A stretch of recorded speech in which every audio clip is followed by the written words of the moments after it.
De todas as rivalidades entre países do mundo, com certeza Brasil e Argentina estão entre os principais. Mas você sabia que essa briga não é só sobre futebol? Que isso já foi coisa muito mais séria, tendo até guerra entre as duas nações, com o Uruguai metido nessa treta.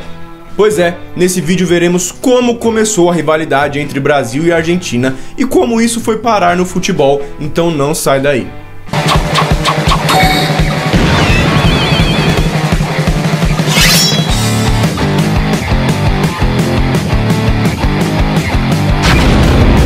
Fala galera, beleza? Sejam todos muito bem-vindos a mais um vídeo. Meu nome é Renato e é muito bom ter você por aqui.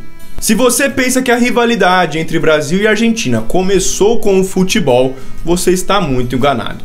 Isso é treta antiga, galera, desde a época em que os portugueses governavam o território brasileiro e os espanhóis o restante da América do Sul.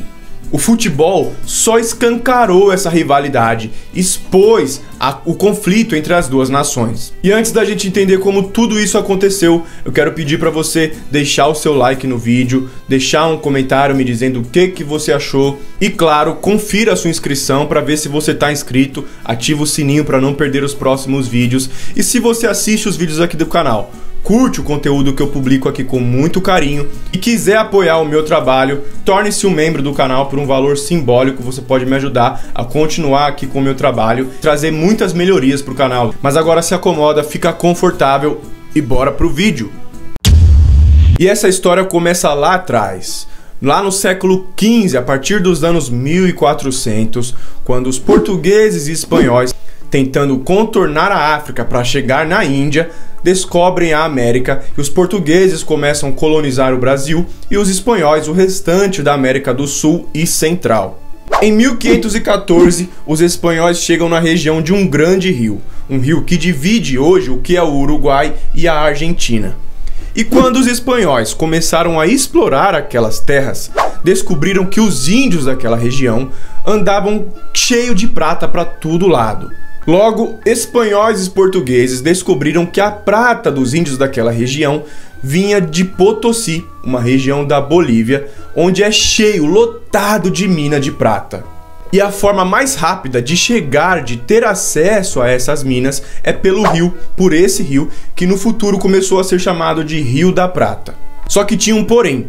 Todo esse território, de acordo com a divisão da linha que dividia o mundo entre Portugal e Espanha, chamado Tratado de Tordesilhas, essas terras, esse território do rio até essas minas de prata de Potosí, eram da Espanha, do Império Espanhol, e os portugueses não tinham acesso. A coroa portuguesa, querendo ter mais acesso ao Rio da Prata, em 1640 decide invadir aquela região e por mar, com a poderosa marinha portuguesa, eles dão a volta naquele território, sobem um trecho do Rio da Prata e invadem o norte da região do rio, onde eles fundam a colônia de Sacramento, no território que hoje é o Uruguai, que era uma região totalmente espanhola. Nessa época, aquela região já era povoada pelos espanhóis e eles já tinham fundado até a cidade de Montevidéu e por isso a colônia de Sacramento, fundada pelos portugueses, ficava isolada naquela região. Com isso, obviamente, os espanhóis não gostaram nada dessa ação portuguesa e logo eles começaram a invadir a colônia de Sacramento e expulsar os portugueses de lá. Com isso, acontece um período de muitos anos entre brigas territoriais entre espanhóis e portugueses, onde os portugueses voltavam, recuperavam a colônia de Sacramento, depois de alguns anos vinham os espanhóis, retomavam, recuperavam para a Espanha, uma briga sem fim. Com isso, a colônia de Sacramento foi vítima de uma incansável disputa entre Espanha e Portugal na América do Sul. E desde aquela época já começava as tensões entre as pessoas que moravam na região que se tornaria o Brasil e as pessoas que moravam na região que se tornaria a Argentina. Os anos vão passando, a colônia de Sacramento sob domínio espanhol no século XIX e na Europa, Napoleão Bonaparte se torna imperador da França e decide causar com a Europa toda. Depois de muitas brigas, eles invadem os espanhóis, derrubam a coroa espanhola, Napoleão coloca o irmão dele como rei da Espanha e depois ele inicia a invasão de Portugal. Enquanto isso, o rei de Portugal foge com toda a coroa portuguesa para a região do Brasil, e assim ele transfere a coroa portuguesa para o Brasil, formando o Reino de Portugal, Brasil e Algarves. Enquanto isso, muitas províncias aqui da América do Sul, que eram dos espanhóis, começaram a conquistar a sua independência. E isso explica um dos motivos do porquê a América espanhola se dividiu e a portuguesa não. E algumas dessas províncias, as províncias que ficavam próximas às regiões do Rio da Prata, em 1816 fundaram as Províncias Unidas do Rio da Prata, dando início assim na história da Argentina, o país latino-americano que já foi um dos mais ricos do mundo.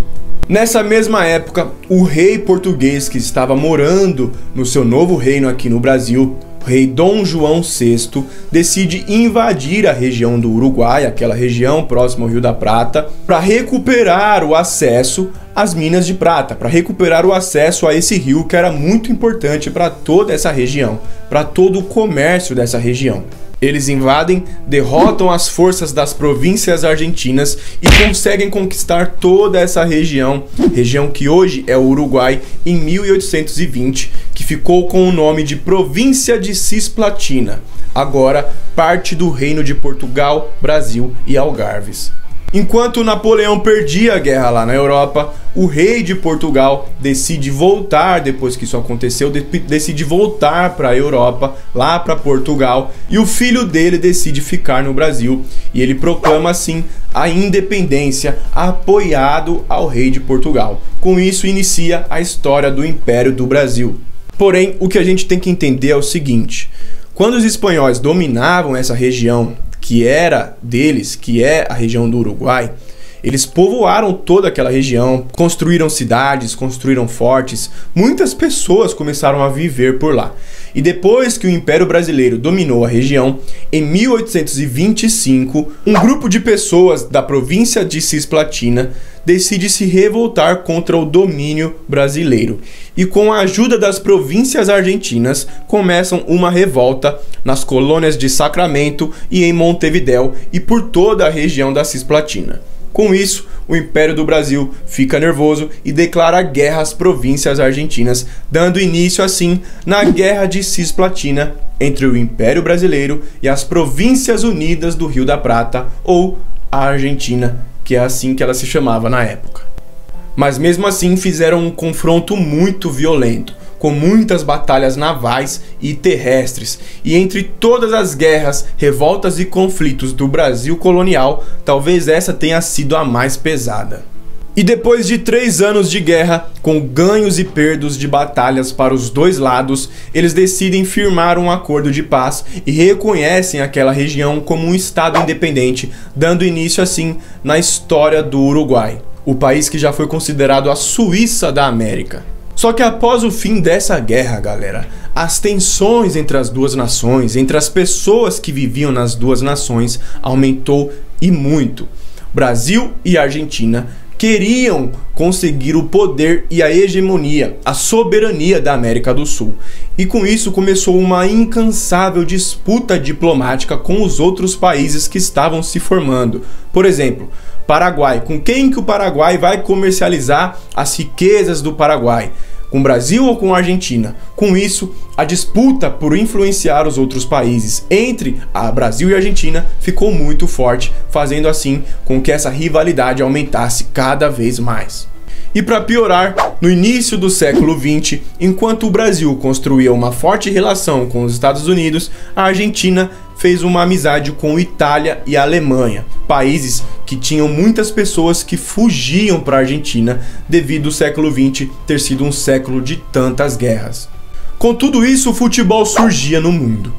E ele começou a ficar popular na Europa e depois aqui na América do Sul. E a rivalidade entre Brasil e Argentina foi transferida para o esporte das 4 linhas. O futebol escancarou o que já existia. Ele mostrou o que já existia, quando em 1925 os dois países decidiram uma Copa América. E no meio do jogo, um jogador argentino, Ramon Mutis, e o jogador brasileiro Arthur Friedenreich se envolveram em uma briga. Nessa briga, os torcedores invadiram o campo e começou uma pancadaria generalizada, fazendo valer agora a rivalidade histórica entre Brasil e Argentina, só que no futebol. Depois disso, as duas nações ficaram 11 anos sem se enfrentar devido ao ocorrido desse jogo. E como será que era o Brasil 100 anos atrás? E como viviam os brasileiros nessa época, dessa rivalidade, hein, galera? Vocês já imaginaram isso? Eu penso isso direto. Um outro episódio aconteceu em 1937, quando, novamente, em uma final de Copa América, o público argentino começou a chamar os brasileiros de macacos, dando início assim em algo que acontece até hoje nos jogos de clubes brasileiros com clubes argentinos. A história sempre tende a se repetir quando nós não sabemos o passado, quando nós não estudamos a história. Após 1937, o Brasil se alia aos Estados Unidos e o Brasil entra na Segunda Guerra Mundial contra os alemães. E a Argentina se manteve neutra em relação à Segunda Guerra, porém o governo argentino apoiou o bigodudo alemão, apoiou o que ele estava fazendo, e mesmo que a Argentina se manteve neutra, ela estava do lado do eixo. Esses polos que se formaram no mundo também dividiu a América do Sul, porque, como era uma guerra mundial, os alemães enviaram navios por todo o mundo. Com isso, muitos submarinos alemães derrubaram navios mercantes brasileiros. Com isso, essa rivalidade, essa rixa só crescia. E como eu disse, o futebol só escancara a situação do que está acontecendo. Em 1945, em um jogo entre Brasil e Argentina, um jogo que estava sendo muito violento, um jogador brasileiro quebrou as pernas de um jogador argentino. A brutalidade no jogo continuou e depois a Argentina teve outro jogador saindo com a perna quebrada. Com isso começou uma briga entre os jogadores, a torcida invadiu o campo, as duas torcidas invadiram o campo e começa outra briga generalizada. E o pior é que a Argentina ainda ganhou o jogo de 2-0. E é claro, galera, esses pontos são só pra gente entender que a rivalidade entre as duas nações era transferida para o futebol. Quanto mais tensões políticas entre as duas nações, mais isso era representado no esporte. Tanto que hoje em dia isso tá bem tranquilo. O futebol só escancarou, só mostrou, só fez valer algo que os dois povos tinham há muito tempo atrás dentro deles. E com essa parceria comercial entre as duas nações aqui na América do Sul, essa rivalidade tem ficado apenas no esporte, e é lá que ela tem que ficar, que é uma rivalidade muito bonita até, quando não tem brigas, agressões e essas coisas, não é mesmo? Com isso, os dois países que formam duas potências do futebol mundial ficam famosos com a rivalidade grandiosa, um dos maiores clássicos do futebol. Galera, antes da gente finalizar, eu quero agradecer a cada um de vocês que vem assistindo os vídeos, que vem se inscrevendo no canal. Nesse momento aqui, o canal está com 5 meses de vida e já atingimos quase 15 mil inscritos. Ele já está monetizando, já estou conseguindo ganhar dinheiro com as visualizações de vocês. Eu só tenho a agradecer. Só que uma coisa que vocês não sabem é que eu só tô conseguindo fazer o YouTube mostrar os meus vídeos para as pessoas, só tô conseguindo fazer o meu canal crescer porque eu sigo um método que eu aprendi com Peter Jordan. É um dos maiores YouTubers do mundo, ele é um brasileiro e ele é dono de mais de 5 canais de sucesso. Tem canal dele com 12 milhões de inscritos. E em todos esses canais, ele aplica um método que ele desenvolveu há 10 anos já de jornada no YouTube, e eu só tive coragem para começar aqui o meu canal depois que eu estudei com ele. Nesse método ele ensina o que a gente tem que fazer para crescer um canal no YouTube sem depender da sorte. Esse método chama YouTube sem aparecer, porque ele foi desenvolvido para pessoas que não querem aparecer, ou como é aqui no caso do Saber Mais, onde eu sou o apresentador. E se você tem uma profissão como advogado, dentista, médico, terapeuta, criando um canal no YouTube, passando o seu conhecimento para as pessoas, você vai conseguir lotar sua agenda e ainda vai ganhar dinheiro com as visualizações. Então pensa nisso, abra os seus horizontes para esse mundo, porque é o futuro, galera. E o melhor de tudo, não é caro, galera. Menos de R$300, não é aqueles cursos de 500, R$1.000 que a gente vê por aí. Não é. Vou deixar o link na descrição e nos comentários para você acessar o passo a passo para crescer um canal no YouTube sem aparecer ou aparecendo como apresentador e gerar dinheiro com isso. E esse foi o vídeo, galera. Espero que vocês tenham gostado. Espero que eu tenha conseguido explicar direitinho. E agora, se você gostou, deixa aí o seu like, deixa um comentário falando o que você pensava sobre isso, sobre Brasil e Argentina. Duvido que você sabia que não era só futebol. Você sabia? Me conta aí nos comentários que eu vou ler. Não vou conseguir responder todo mundo, mas eu vou ler, tá certo? Inscreva-se no canal se você não está inscrito. E claro, se você quer apoiar o meu trabalho aqui no YouTube, me ajudar a melhorar a qualidade dos vídeos, se torne um membro do canal, você vai estar me ajudando demais, você não faz nem ideia, tá certo? Agora é isso, um forte abraço a todos vocês, galera, tudo de melhor sempre, até o próximo vídeo.